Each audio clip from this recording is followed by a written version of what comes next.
Well, if this episode goes wrong, it could be the end of our competitive season here at Bournemouth. We've got a Europa League Quarter Final against tough opposition because Enzo Maresca is in charge of Real Sociedad.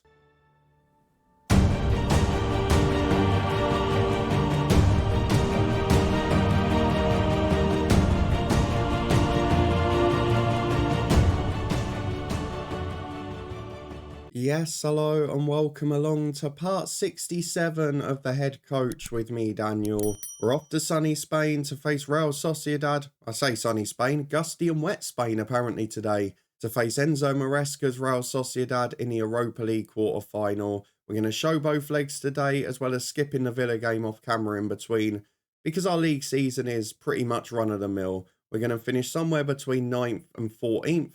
Everyone else is too far adrift or too far ahead. So the best we can do is match our previous finishes. But in truth, we've already achieved what we wanted to here. We've won a couple of domestic cups, taking advantage of the most ridiculous easy draws you'll ever get. And now we can focus on moving in the summer with a little bit of weight behind us. Because if we have a look at our own profile, we've got a 4-star reputation. We've got a Continental B licence. We're pretty much ready to go, let's be honest. So we'll be looking for a job this summer. The only question really is whether we've got the opportunity to win a European competition before then. Don't forget, we've been in an Asian Champions Cup final and lost it. What can we do in this one? Well, if you're looking forward to finding out, please do put a thumbs up on the video as we take you through what's been happening in recent weeks and not been great again domestically, it's got to be said. 2 home games in the Premier League, and this is ironic. A 1-1 draw against Nottingham Forest, a first-minute goal cancelled out on a stroke of half-time, and in the end we were pretty lucky to draw it. We won 3-0 at Reading thanks to an early red card for a scandalous tackle. Aslan, Van der Lack and Fernandez got the goals there. And then a 1-0 defeat at home to Brighton. We let in an early goal, we dominated the game and didn't take any chances. But the only positive is, with the increased reputation of Bournemouth, even though we're doing worse this season domestically, we are actually getting bigger attendances, which financially, I would say is stopping the situation from getting worse rather than improving it.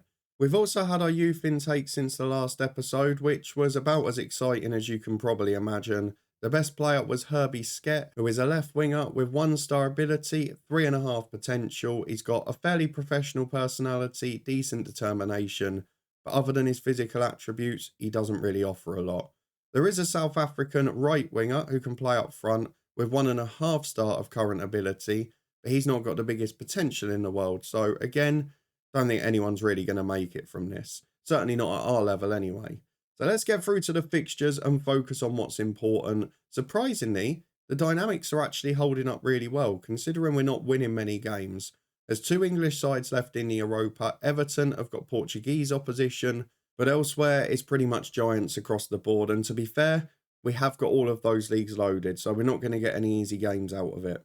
Let's go and get through to the team selection. As Sociedad have got the likes of Ansu Fati, who is still going to be an absolute superstar. They've got a lot of young regens with quality, but Fati's still the star of the show. 28, 12 goals already.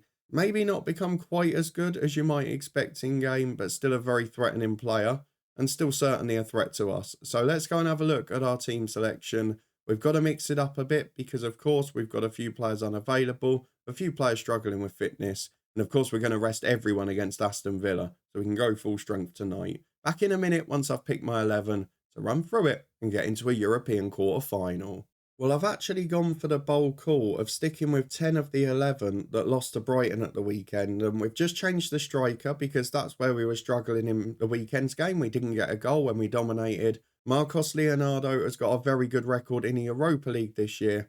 I'm hoping he'll be able to keep it going. To be fair, Lopez is just coming back from injury. He's not fully up to speed. So a substitute appearance, then a start against Villa will hopefully give us 2 fit strikers to choose from in a second leg. The aim today is just to be in the tie when we get to the home leg next week. The 11 we've picked to do that are Zeki in goal, De Joffrey, Mendes and Schmidt the back 3, Doigan, Aarons the wing backs. We've got Alex Scott alongside Fernandez in the middle, Aslan and Van der Lack out wide, and then Marcos Leonardo through the middle up front.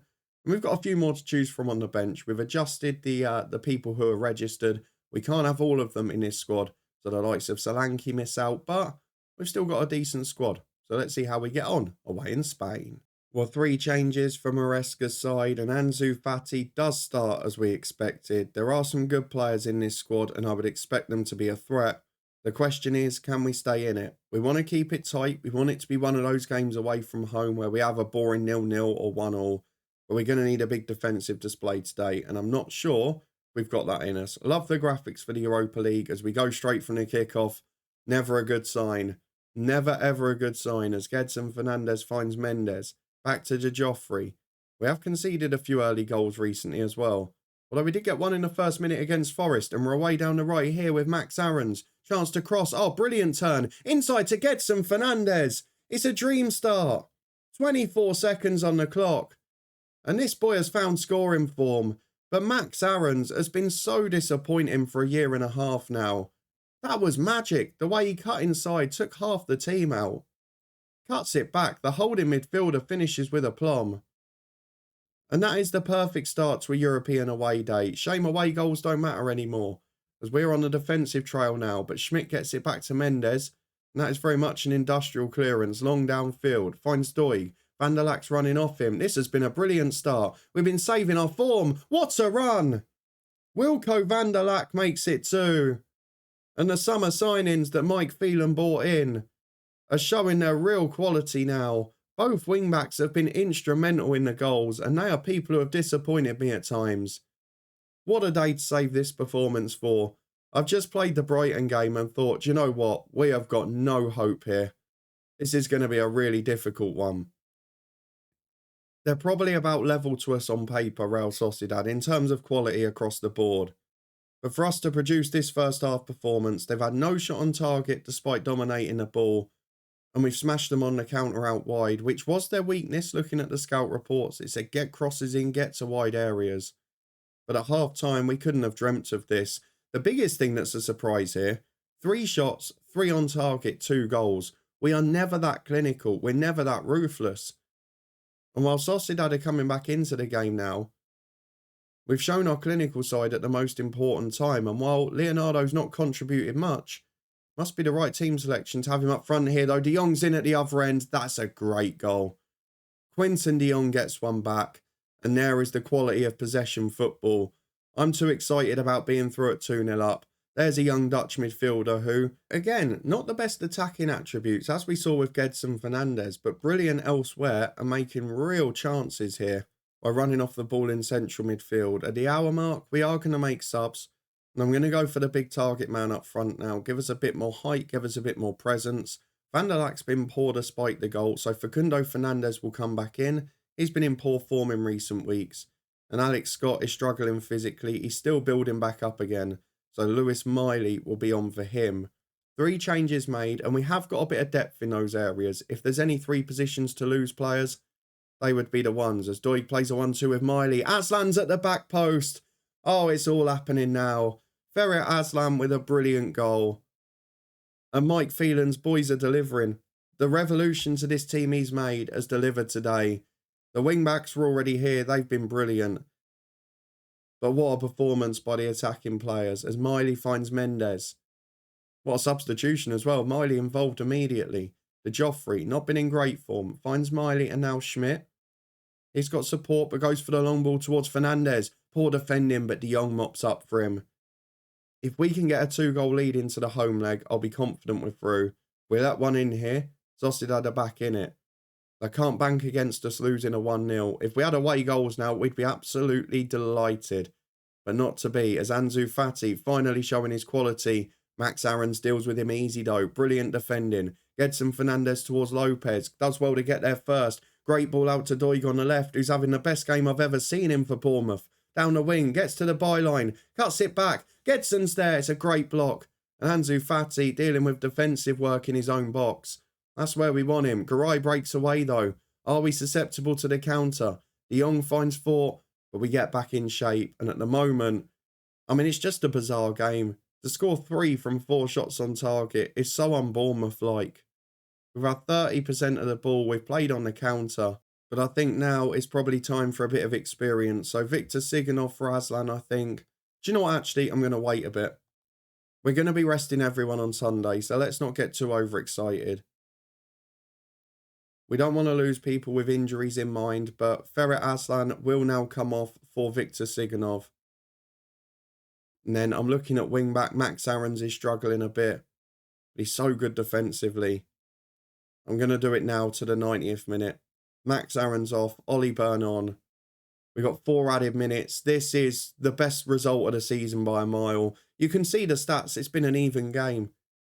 But it's one of the rare days, and I'll take them given what we've had before, that we've just taken our chances. And to pick a Europa League Quarter Final on the road to do that, blimey, that is some turn up for the books, isn't it? Let's get through the Aston Villa game where I'm going to rest every single person who is a little bit tired. You might see a few youth debuts in that one. We'll be back in a minute for the second leg. Well, a week has passed. It's Thursday night football, and we've got one fitness test ahead of our second leg. We're favourites against Sociedad, but the weekend was back to frustration because, yes, we rotated everyone we expected to lose, but when I've talked about our lack of cutting edge in most games, this is what I meant. Aston Villa had 2 shots against us. They scored them both. We had 7 shots, only hit the target once and didn't score at all. Lopez is officially in a goal drought now, but a few players played well and there's positives to take from this. So going into the second leg, all we've got to do, I say, is avoid a 2-goal defeat. Are we going to be able to do it? Let's see if we can as we rotate the team back, get the opposition instructions on. Their team looks very similar to last week, so let's just adjust what we need out of our 11. We'll be back in a minute to confirm it, but it should be the same as last week. Well, it is going to be exactly the same 11 and the same bench as well, to be fair. We've even got the same youngster promoted from the youth team. I do want to show you a couple of bits of news off camera as well, though, because we've got to give some credit to Mike Phelan, actually. If we go back and have a look at this season, the profit and loss overall, he's actually done a really good job because we've been increasing our attendances, doing our bit on the pitch, but off it, Mike Phelan, he spent a lot in the summer, but he's made the money back for the club, and that, a loss of 5 million, is pretty good when you consider the latter stages of the Europa League will help our coefficient and certainly help the club financially. We did also, though, a bit earlier on, have a couple of bits of news financially. Georgi is going to get an increase in pay, which, considering his awful form, is not really fair. And Chris Mepham, at the tender age of 33, look, he's fallen away from the squad now, and he wants a new challenge in the summer. So, not begrudging him that. He's been here for 13 years, and he's played 355 league games. He played at the weekend, he did all right. He'll be a fan's favourite for a long time after he goes. But this is the 11 we've gone for. It is the same as the first leg. I've stuck with Leonardo over the goal drought striker Lopez. I've stuck with Van der Lack, who's in form, over Fernandez, who's been poor. And I've stuck with Alex Scott, who is the best player, rather than Lewis Miley, who has been playing really well too. But you'll probably see all 3 of those substituted later in the game. Let's go and get through to the second leg. Can we avoid a 2-goal defeat? Or is this going to be one of the worst games of the season to follow one of the best earlier on in the episode? 6 changes for them. They did the same as us in the league. They've gone back to the 11 they played last week. They gave plenty of them the weekend off. But Quinton de Jong is on the bench, the man who made a big difference last week. If there was going to be a change, that's probably one of the more surprising ones. He looked a real threat. But let's pump the fists. In fact, we'll point the finger and say we expect a better performance. There's nothing like getting a motivated and inspired pre-kickoff. Just please, keep up your generally good home form and get me a goal so I can relax, because I don't think we'll concede 4. Well, I am delighted to report that with 25 minutes gone, there has only been 1 shot and no highlights, but it is Sociedad back in possession now with Regeri at left back. He goes inside to a bear. I saw that both Roma and Everton, our fellow English side, were winning. So it could be an interesting semi-final lineup if we make it. We've got to do our job first, though. I can't get too overexcited. Alex Scott nicks in midfield. We're beating that possession football with that high press when they hit our half. As Van der Lack gets down the wing, cross towards Aslan. It's overhit. Regeri away to Ansu Fati, but it's a big clearance downfield. And Sociedad not really getting out. They're trying to play football first, but they do break away down the right at last.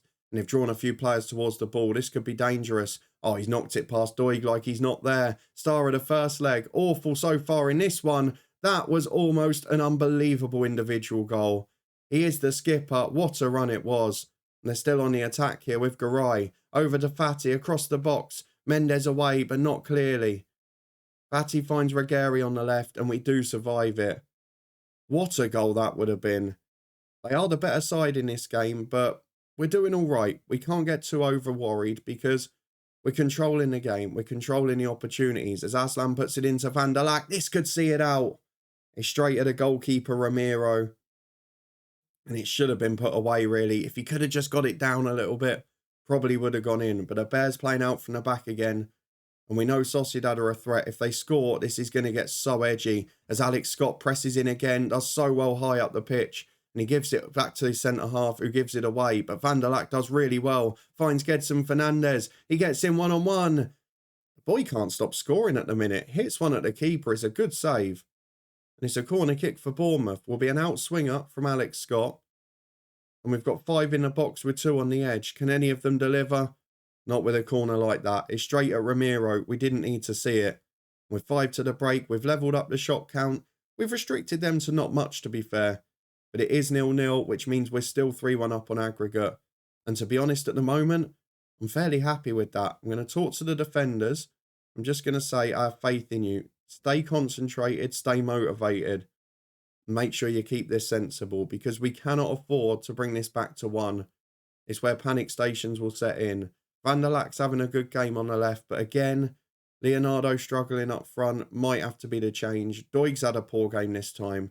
I'm going to make the first sub of the night. Leonardo off for Lopez. I've had a chat with him about his goal drought after Sunday, so you never know. It might be the day it ends. If not, we'll make 3 subs with 15 to go as there's some tired legs now as it's a free header. Oh, Schmidt just wide of the near post. It's a great chance. We're on the attack again, though, as Aarons finds Fernandez. 1-2 and a ball in the box. Headed away only as far as Doig. I mean, they've got to chase the game now. 2 down with 20 to go. They can't wait anymore. And Lopez almost scores as well. Great save. And this is the thing now. We're going to have space on the counter. Can we be ruthless with the chances? Not at the moment. As Scott puts the corner in to the front post. Lopez just beaten to it by the keeper, who's been brilliant in the air. But I will think about sub soon because there are a lot of tired legs here. We're going to take off both wingers next, I think. Let's get to the tactics. We'll go for Siganov on the right. We'll go for Fernandez on the left. In fact, you know what? I might go for Lewis Miley out on the right. He's not played anywhere other than centre mid for us, but I feel that might give us a bit more strength in central areas because he will be cutting in naturally. As Gedson Fernandez wins it for Van der Lack. Can he make a final contribution? Same goes to Aslan, who he switched the ball to. Another switch to Doig. We've got so much area, so much space out wide, sorry. As the ball's into Lopez, heads over again. It's just not happening at the minute, is it? Just over 10 to go. We're going to make a couple of changes now. Max Aarons will be replaced by Ollie Byrne at right back. And now we are going to bring Siganov on. He'll replace Alex Scott. And Miley will go into the central position. There are 9 minutes plus stoppage time. We've managed this game so well.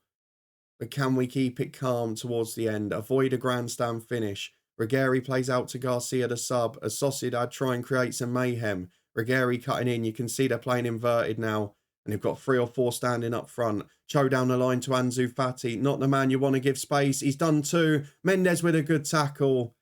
But the rebound's in with Garcia. And now it's squeaky bum time again.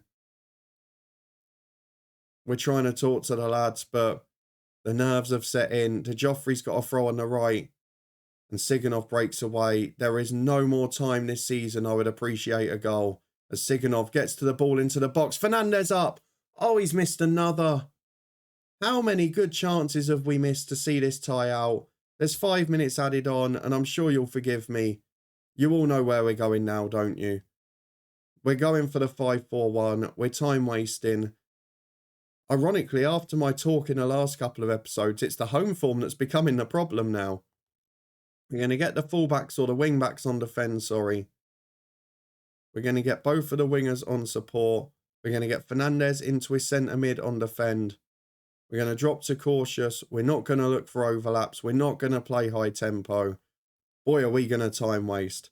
We are going to play for set pieces. We're going to be disciplined. We're going to slow the pace down. We're not even going to counter at speed. We're just going to try and see this 5 minutes out. I mean, we should have won the game. Look at the stats for this game. On the night, we should have battered them.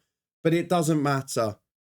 We can save our goal scoring exploits for another night. I'm very worried about the lack of taking chances at the minute, but it doesn't change the fact that somehow we've snuck through to the semi-final of the Europa League. Let's go and see if we get the draw on Thursday night or Friday morning even, and find out who we're going to face, because it's Lazio, Roma, Everton and Bournemouth. 2 English, 2 Italian. Will we be facing each other, or will we get the chance to go all English in the final? Let's have a look at the semi-final draw. We'll be back in a minute, hopefully, to find out who we're facing. I'd missed the message. It was on the screen in front of me. It is an all-English semi-final against Everton. I'm not sure I like that draw, to be honest. They've got a pretty good record against us. Previous meetings, can we get them up? Let's have a look in reverse order. Yeah, so since we've been here, they're one of the few sides we've not beat. We lost to them on penalties in the FA Cup. Would we have been there then? Yeah, we must have been. We lost 3-1 at them. We lost 2-1, 2-1, and then drew 2-2 last time. That is possibly the worst draw we could have had, isn't it? Not an ideal scenario at all. But it is Everton in the semi-finals. We bought a bit of money in. The league fixtures are getting moved, but who cares? Because we're not talking about the league anymore. We are going to be back for the Europa League semi-final. The first and second leg against Everton. The Arsenal game in the middle, again, will be sacrificed. But if you're looking forward to that and you did enjoy this one, a rare ruthless away performance followed by 2 pretty contrasting toothless ones after it, then please do put a thumbs up on the video. Let me know how you think we get on against Everton, a side that we haven't yet beat in our time in charge. Is it going to be a bit too much against a side that, again, are top 6, are miles clear in the league and have had so many great performances in recent seasons in Europe? Are we going to be able to upset them, or is that going to be the end of the road? We'll find out next time around. If you want to stay up to date and find out, subscribe and turn that notification bell on. It's going to be a big week by the looks of things. If all goes to plan, it could be a Europa League final on Friday. I'm not sure it's going to work out that way though. In the meantime, we're back with Southend United tomorrow. We had a special yesterday, which you can find up in the eye above, as well as some of the other playlists, the football podcast and the Twitch channel too. And then down in the description below, you can find a link to HelloFresh UK. Thank you to everyone who supported the channel by using that link so far. But we'll be back in a couple of days' time for an all-English Europa League semi-final. Can we beat Everton for the first time in this save? Or will it be the end of our European dream? I'll see you next time to find out.